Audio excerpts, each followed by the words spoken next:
여러분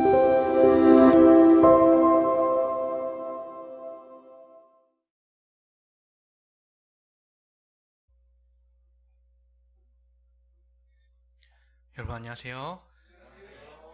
하나님께서 우리에게 주시는 평안이 이곳에 함께 계신 모든 성도님들과 또 방송으로 함께하고 계신 모든 성도님들 위해 가득히 넘쳐 흐르기를 간절히 기원합니다. 오늘은 낮은 자의 하나님이라는 제목으로 함께 은혜를 나누기를 원합니다. 본문 말씀으로는 요한복음 6장 1절부터 15절까지 있는 말씀이지만 다 읽지는 아니하고 8절부터 15절까지에 있는 말씀을 제가 잠시 봉독해 올리도록 하겠습니다. 요한복음 6장 8절부터 15절에 있는 말씀입니다. 제가 봉독하겠습니다. 제자 중 하나 곧 시몬 베드로의 형제 안드레가 예수께 여짜오되 여기 한 아이가 있어 보리떡 5개와 물고기 2마리를 가지고 있나이다. 그러나 그것이 이 많은 사람에게 얼마나 되겠사옵나이까? 예수께서 이르시되 이 사람들로 앉게 하라 하시니 그곳에 잔디가 많은지라 사람들이 앉으니 수가 5,000명쯤 되더라. 예수께서 떡을 가져 축사하신 후에 앉아있는 자들에게 나눠주시고 물고기도 그렇게 그들의 원대로 주시니라. 그들이 배부른 후에 예수께서 제자들에게 이르시되 남은 조각을 거두고 버리는 것이 없게 하라 하시므로 이에 거두니 보리떡 5개로 먹고 남은 조각이 12바구니에 찼더라. 그 사람들이 예수께서 행하신 이 표적을 보고 말하되 이는 참으로 세상에 오실 그 선지자라 하더라. 그러므로 예수께서 그들이 와서 자기를 억지로 붙들어 임금으로 삼으려는 줄 아시고 다시 혼자 산으로 떠나가시니라. 아멘. 사람이 살아가는데 필요한 것이 정말 많지만 그중 중요한 것 3가지를 우리가 얘기를 하죠. 의, 식, 주를 이야기합니다. 이런 내용은 초등학교 저학년 때 아주 배웁니다. 옷이라고 하면 우리 지금이야 패션적인 측면이 강해졌지만 옛날에는 이제 몸을 보호하기 위한 용도가 가장 컸죠.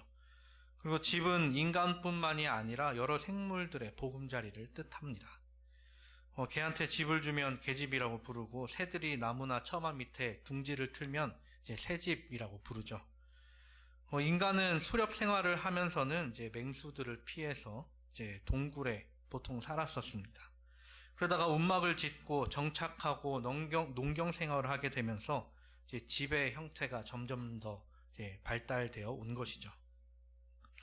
분명 이 옷과 집은 인간이 살아가는데 중요한 것이고 분명 중요한 것이지만 이제 둘 중 하나만 있어도 어떻게든 살아갈 수는 있습니다. 집이 있고 옷이 없다면 집에만 있으면 되죠. 집이 없고 옷만 있을 때면 맹수의 위협이 없다면 기후의 상황을 보지 않는 도시에 잘 적응하게 되면 지저분하게 살지는 모르겠지만 살 수는 있을 것입니다. 하지만 의식주 중에 가운데에 있는 음식이 없다면 사람은 아주 심각한 문제거리를 떠안게 됩니다. 물론 사람은 밥을 먹지 않아도 약 40일가량을 살 수 있다고 하지만 보통은 몇 끼만 굶어도 아주 괴로워하죠. 요한복음 5장에 설교를 하면서 지나가는 말로 제가 식량에 관한 문제에 대해 말씀을 드린 적이 있었습니다.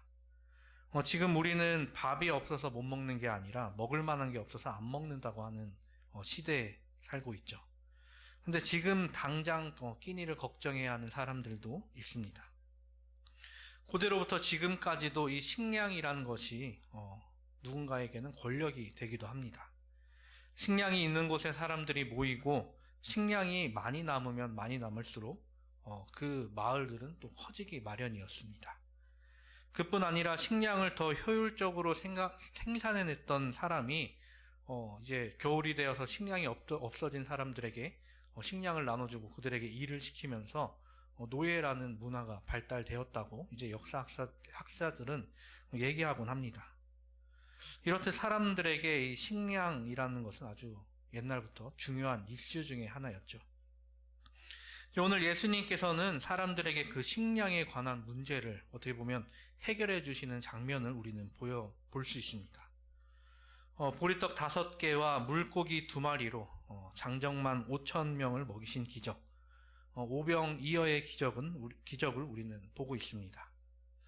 이 기적은 성경을 전혀 모르는 사람들도 어디선가 들어봤을 만큼 아주 유명하기도 하고, 성경상에서도 이제 이 기적이 크게 다뤄집니다. 제가 올해 초 요한복음에 관한 말씀을 처음으로 드리면서, 요한복음은 이제 다른 세 개의 복음서와 한 8% 정도만 일치한다고 말씀드린 적이 있습니다. 그 얼마 안 되게 겹치는 부분이 바로 예수님께서 보여주신 이 오병이어의 기적입니다. 최후의 만찬부터 예수님께서 십자가에 달리시고 부활하시는 그 과정은 4개의 복음서가 전부 다 적고 있지만, 그 기사를 제외하면 4개의 복음서 전부에 적힌 일은 이 오병이어가 유일합니다. 예수님께서는 6장 처음에 나오기를 갈릴리 바다 건너편으로 가십니다. 이제 거기에 건너편에 가셔서도 여러 가지 이적을 펼치십니다.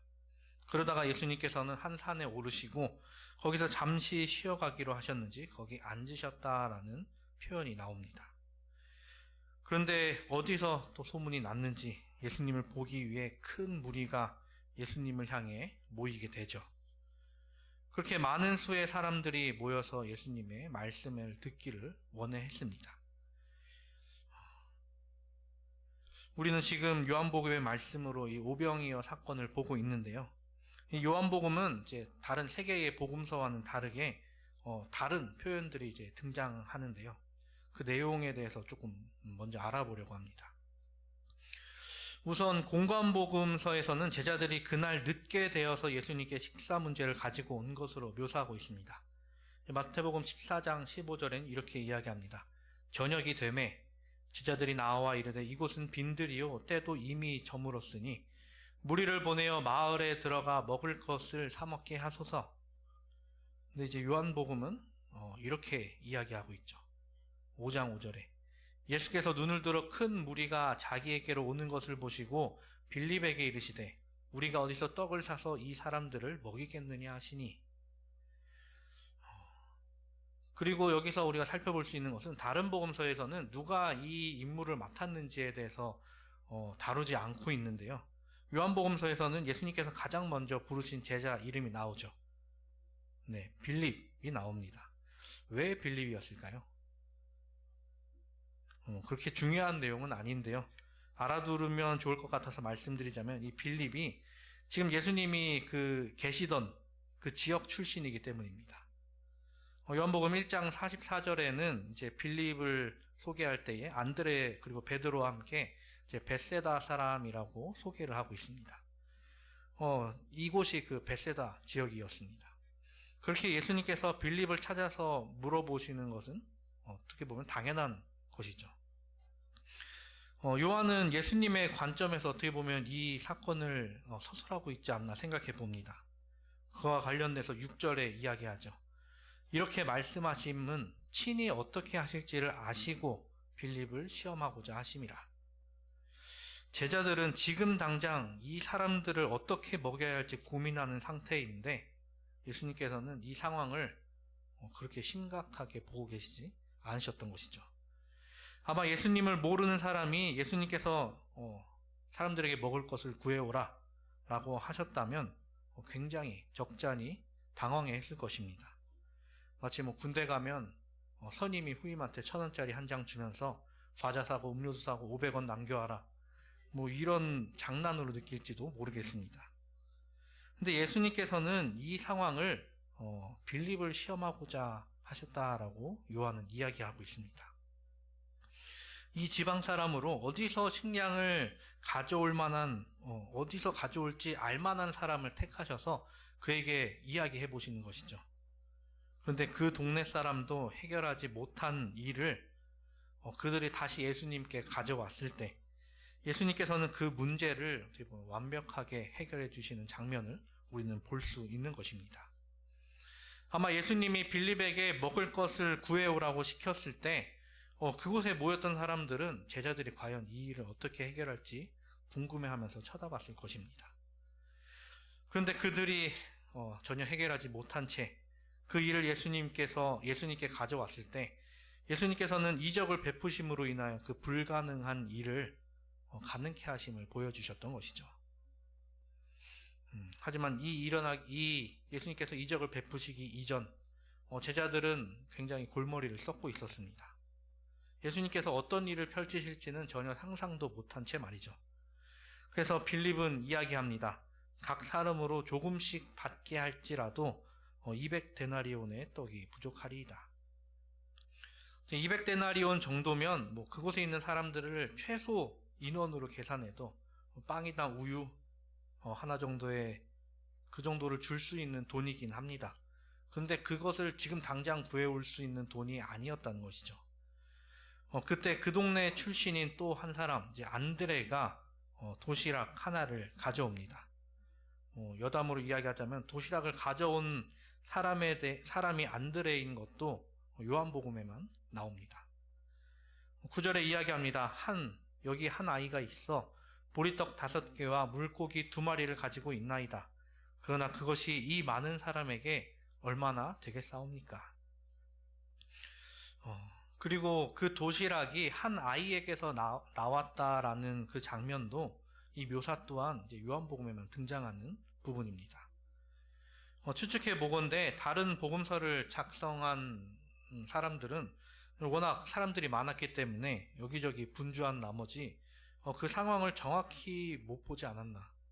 그런데 반해 요한은 예수님 옆에 딱 붙어 있으면서 이 일이 어떻게 돌아가는지를 유심히 관찰하지 않았나 생각해 봅니다. 그렇게 안드레는 한 아이를 통해 얻은 보리떡 5개와 물고기 2마리가 든 그 도시락을 예수님께 가져옵니다. 어떤 성경학자는 이 아이에 대해 아마 이 안드레가 그 동네 사람이니까 알고 있던 아이가 아니었나 추측해 보기도 합니다. 그 동네 사람이었기 때문에 충분히 추측해 볼 만한 문제이기도 하죠. 그 도시락을 갖고 왔던 아이들 중에 하나를 택해서 부탁을 했겠죠. 내가 나중에 맛있는 거 사줄게. 이런 식으로 말이죠. 떡과 물고기 이 2가지의 음식을 가져옵니다. 그런데 이 2가지의 음식은 사람들에게 갑자기 큰 인상을 주게 되죠. 분명 대단한 음식이 아니었음에도 예수님의 손을 거쳤을 때에 그리고 수많은 사람들에게 전해졌을 때 굉장히 특별한 음식이 되고 마는 것이죠. 그래서 이 갈릴리 지방에는 이제 오병이어 기념교회도 있다고 합니다. 그리고 우리나라에서는 이제 연예 기획사죠. 이제 FNC라고 하는 엔터테인먼트 회사가 있는데 이 FNC가 뜻하는 게 피시 앤 케이크라고 합니다. 물고기와 떡을 이야기하죠. 실제로도 처음 설립한 당시에는 피시 앤 케이크 뮤직이었다고 합니다. 그 회사를 설립한 사람이 이제 독실한 크리스찬이었기 때문에 이런 이름을 지었다고 합니다. 그렇든 이 보리떡 5개와 물고기 2마리는 어떻게 보면 기독교인들에게 예수님께서 주시는 큰 메시지인 것이죠. 근데 이 말씀의 번역 때문에 또 우리나라에서는 또 재밌게 받아들이는 사람들도 있습니다. 이 말씀이 우리나라 말로 번역될 때 떡으로 번역이 됐죠. 보통 이제 빵이 되어야 하겠지만 떡이 우리나라 사람들에게는 더 익숙했기 때문에 이제 보리떡으로 번역이 되었습니다. 이제 그러는 바람에 성경에 대한 지식이 전혀 없는 사람이 이 말씀을 보면서 어떤 한 음식을 연상하게 됩니다. 그 음식은 떡볶이입니다. 떡도 들어가고 물고기, 어묵도 들어가고 예수님께서 떡볶이 만드셨느냐라는 이야기를 듣기도 했었습니다. 물론 웃자고 한 말이지만 보리떡과 물고기라는 것이 이 떡볶이처럼 서민들에게 아주 익숙한 음식이었다는 것이죠.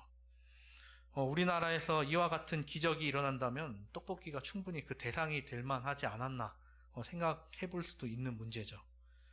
물론 예수님께서 손으로 이거를 다 떼서 주실 수는 없으시겠지만 말이죠.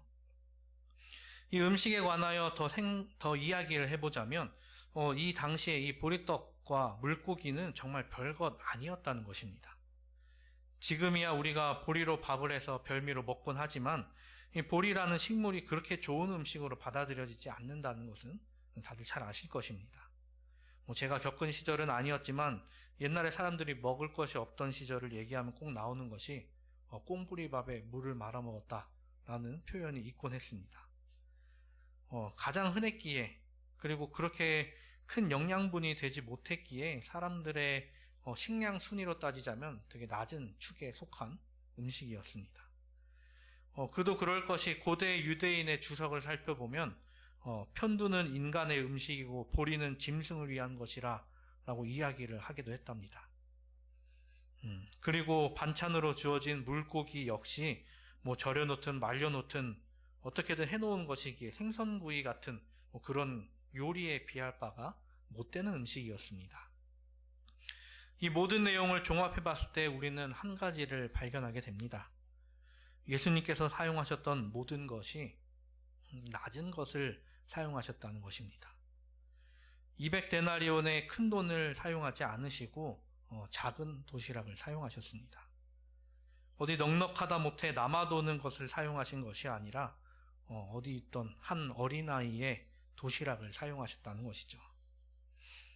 예수님께서는 그 작은 도시락을 받아들고 말씀하십니다. 예수께서 이르시되 이 사람들로 앉게 하라 하시니 그곳에 잔디가 많은지라 사람들이 앉으니 수가 5,000명쯤 되더라. 예수님께서 이 사람들을 먹일 방법을 찾아오라고 사도들을 시키셨는데 그들이 얻어온 것은 겨우 작은 도시락 하나. 그 도시락을 가져온 제자들이 그곳에 있었습니다. 그리고 그곳에 있던 수많은 사람들이 그 도시락이 예수님께 전해지는 장면을 봤을 것입니다. 분명히 난처해하는 제자들이 그곳에 있었을 것이고 배고파하는, 굶주려하는 사람들이 예수님만 쳐다보고 있었을 것입니다. 그 상황에서 예수님께서 하신 선택은 사람들을 앉게 하라 였습니다.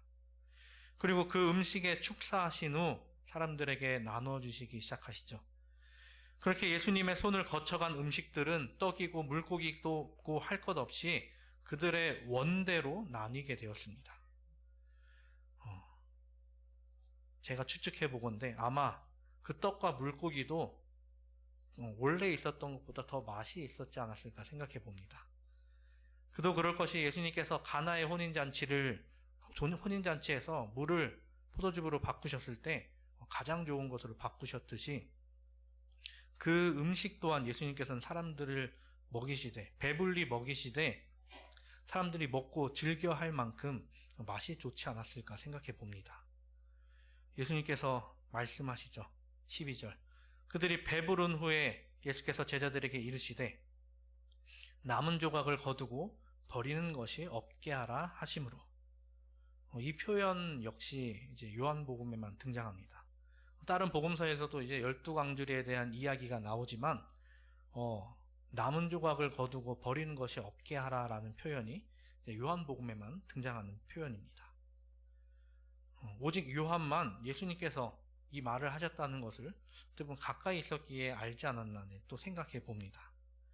예수님께서는 분명 사람들의 필요를 한량없이 채워주셨습니다. 그리고 사람들은 기대 이상의 것을 예수님으로부터 받았죠.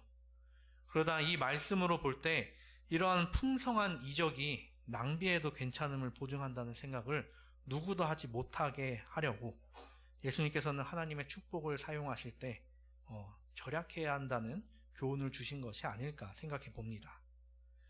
예수님께서는 이 언덕에서 사람들에게 주셨던 것은 단순히 음식이 아니었다는 것이죠.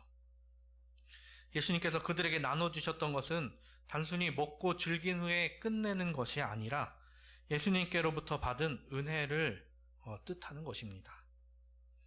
사람들은 당장 눈앞에 나타나는 것을 신경 쓰면서 살아가죠. 그렇게 나한테 기적 같은 일이 생기기를 바랍니다. 그런데 정말로 나한테 그 기적 같은 일이 왔을 때 그것을 감당하지 못한 채 불행의 길로 빠져버린 사람들이 분명 있습니다. 이와 관련된 사례로 거액의 복권에 당첨되었지만 흥청망청 그 돈을 쓰다가 인생이 파탄나버린 사람의 이야기가 뉴스를 통해 간간히 들려오곤 하죠. 물론 모든 사람들이 불행에 빠지지는 않습니다. 거액의 돈을 운 좋게 손에 넣었어도 그 돈의 소중함을 알고 또 다른 사람들을 돕는 삶을 통해서 새로운 삶을 사는 사람들이 분명 있죠.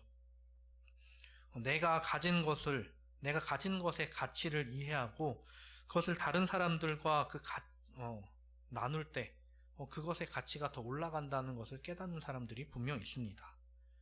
그런데 그것을 이해하지 못한 사람은 정반대의 모습을 보여준다는 것이죠. 그래서 이런 말이 있죠. 하늘은 스스로 돕는 자를 돕는다. 이 말이 성경에 있는 말도 아니고 사람들이 듣기 좋으라고 사용하는 경우가 많지만 그 사람이 어떤 삶을 살기로 했는지에 따라 결과가 나뉜다는 것으로 볼 수 있습니다. 우리는 예수님으로부터 무엇을 받았습니까? 바울은 이렇게 이야기합니다. 에베소서 4장 7절에서 12절. 우리 각 사람에게 그리스도의 선물의 분량대로 은혜를 주셨나니 그러므로 이르기를 그가 위로 올라가실 때에 사로잡혔던 자들을 사로잡으시고 그들에게 선물을 주셨다 하였도다. 올라가셨다 하였은즉 땅 아래 낮은 곳으로 내리셨던 것이 아니면 무엇이냐? 내리셨던 그가 곧 모든 하늘 위에 오르신 자니 이는 만물을 충만하게 하려 하심이라. 그가 어떤 사람은 사도로, 어떤 사람은 선지자로, 어떤 사람은 복음 전하는 자로, 어떤 사람은 목사와 교사로 삼으셨으니 이는 성도를 온전하게 하며 봉사에 일을 하게 하며 그리스도의 몸을 세우려 하심이라. 예수님께서는 사람들에게 선물을 주시려고, 은혜를 주시려고 가장 높은 곳에서 가장 낮은 곳으로 오셨습니다. 그리고 그 가장 낮은 곳에서도 가장 낮은 사람들에게 가셔서 그들에게 천국 복음을 알려주셨습니다. 그리고 그들을 축복하시고 떡을 떼시고 그들을 배불리 먹이셨죠. 하지만 그들은 자신이 받은 것이 그저 떡과 물고기로만 받아들인 나머지 예수님의 존재에 대해 올바로 깨닫지 못했습니다. 그래서 그들이 한 행동을 요한복음 6장 14절 15절에 이야기하죠. 그 사람들이 예수께서 행하신 이 표적을 보고 말하되 이는 참으로 세상에 오실 그 선지자라 하더라. 그러므로 예수께서 그들이 와서 자기를 억지로 붙들어 임금으로 삼으려는 줄 아시고 다시 혼자 산으로 떠나가시니라. 이 장면도 요한만이 기록한 장면입니다. 사람들이 생각한 참으로 오실 그 선지자, 즉 메시아는, 자신들이 생각한 그 메시아는 로마의 압제에서 자신들을 구원해낼 분으로 그저 그분으로 여겼습니다. 예수님께서 이 땅에 오신 이유에 대해 올바로 이해하지 못한 채 예수님을 결국 그 자리에서 떠나게 만들어 버렸던 것이죠. 그들이 지금까지 봐온 것이 무엇이었습니까? 아픈 자를 고치시고 굶주린 자들을 먹이신 그분을 그들은 세상적인 이득을 취하기 위함으로 이용하려고 하지 않았나 생각해 봅니다. 자신들이 넘치도록 받은 그 떡과 물고기가 그저 세상적 행운으로밖에 받아들이지 못한다면 예수 그리스도의 존재가 그들에게는 그 정도밖에 안 되는 존재가 되어버리는 것이죠. 우리는 어떠한가요? 우리는 예수 그리스도께 무엇을 받았습니까? 우리가 받은 것은 먹을 것, 입을 것 뿐인가요? 예수님은 말씀하시죠. 그러므로 내가 너희에게 이르노니 목숨을 위하여 무엇을 먹을까, 무엇을 마실까, 몸을 위하여 무엇을 입을까 염려하지 말라. 목숨이 음식보다 중하지 아니하며 몸이 의복보다 중요하지 아니하냐. 우리에게 중요한 것은 목숨이죠. 근데 그 목숨을 누가 주셨습니까? 네, 바로 예수 그리스도이십니다. 사랑하는 우리 성도 여러분, 내가 받은 것에 대한 가치를 온전히 깨닫고 그것에 합당한 삶을 살기를 간절히 바랍니다. 그리고 예수께서 우리에게 맡기신 그 사명이 우리의 손을 통해 이루어질 것을 믿고 또 나아가게 되기를 간절히 바랍니다. 내가 가진 것이 너무 적다고 생각하시나요? 예수님께서는 그 적은 것으로도 분명 큰 일을 이루실 것입니다. 시대의 소망에는 이렇게 이야기합니다. 우리가 가진 재정이 사업을 하기에 충분하지 않은 것처럼 생각될지라도 전능하신 하나님의 능력을 믿고 믿음으로 전진하면 풍성한 원천이 우리 앞에 공개될 것이다. 그 사업이 하나님께 속한 것이면 그 일을 성취시키기 위하여 그분께서 친히 재정을 준비하실 것이다. 그분께서는 당신을 정직하고 단순하게 의뢰하는 자에게 보답해 주실 것이다. 내가 있는 곳에서 크게 외쳐봤자 사람들에게 전해지기 어려울 만큼 낮은 곳에 있다고 생각하시나요? 예수님께서는 우리를 위해 가장 높은 곳에서 가장 낮은 곳으로 오셨습니다. 기적은 예수님께서 베푸시지만 그것은 우리의 손을 통해 분명히 이루어질 것입니다. 이와 관련하여 또 화이트 선지자는 이야기합니다. 그리스도를 위한 사업의 성공은 수나 재간이라기보다는 목적의 순수성과 진심에서 우러나오는 참된 단순성과 내맡기는 믿음에 달려있다. 개인적인 책임을 이행해야 하며 개인적인 의무를 감당해야 하고 그리스도를 알지 못하는 자들을 위하여 개인적인 노력을 기울여야 한다. 그대보다 더 풍성한 선물을 받았다고 생각되는 어떤 사람에게 그대의 책임을 미루는 대신에 그대의 능력대로 일하라. 예수님께서는 그 작은 도시락에 축도하시고 한 사람 한 사람에게 음식을 나눠주시지 않으셨습니다. 옆에 있는 사도들에게, 그 사도들은 또 옆에 있는 사람에게, 그 옆에 있던 사람은 또 옆 사람에게 그것을 나눴을 때에 그곳에 있던 모든 사람들이 배불리 먹고도 남았습니다. 예수 그리스도를 통해 생명을 그리고 복음을 받은 우리가 그것을 또한 나누는 사명을 다하게 되기를 간절히 바랍니다. 예수께 받은 은혜를 또한 은사를 주를 위해 사용하는 우리 모두가 되기를 간절히 바랍니다. 우리를 위해 이 낮은 땅에 오시고 죽음으로 피 흘리심으로 그 사랑을 확증하신 예수 그리스도의 사랑을 충분히 누리는 또한 전하는 이 안식일이 되기를 바라면서 말씀을 줄이겠습니다.